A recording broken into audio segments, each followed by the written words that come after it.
Subscribe now and press the bell icon. Never miss an update.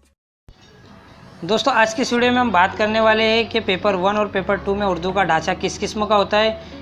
तो video को शुरुआत से आखिरी तक देखिए। सबसे पहले सवाल ये उठता है कि पेपर 1 और पेपर 2 में उर्दू एक जैसा आता है, क्या लैंग्वेज 1 और लैंग्वेज 2 में भी कोई फ़र्क होता है जो पेपर 1 या पेपर 2 में होता है, क्या यकसानियत होती है और क्या फ़र्क होता है। तो सारे सवालों के जवाब मिलेंगे आपको ये वीडियो में, तो वीडियो को आखिर तक ज़रूर देखें। तो सबसे पहले सवाल ये उठता है कि पेपर 1 और पेपर 2 में जो लैंग्वेज 1 और लैंग्वेज 2 में क्या फ़र्क होता है, ये वीडियो आपको आई बटन पर मिल सकती है, आप वहाँ पर जाकर देख लीजिए। अब बात करते हैं कि पेपर 1 और पेपर 2 में उर्दू की यकसानियत और फ़र्क के बारे में। तो यकसानियत यही होती है कि दोनों में 15 मार्क्स का पेडागोजी और 15 मार्क्स का इक्तिबास सेम होता है, पेपर 1 में भी और पेपर 2 में भी। अगर फ़र्क की बात करें तो फ़र्क सिर्फ इतना होता है कि दोनों में दर्जात का फ़र्क होता है।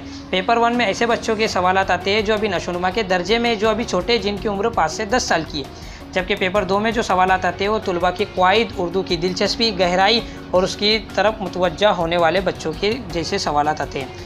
तो सिर्फ इतना ही फ़र्क होता है, इससे ज़्यादा कोई फ़र्क नहीं होता है। दोनों में सेम होता है, पेडागोजी भी और कंटेंट भी, सिर्फ इतना ही फ़र्क होता है।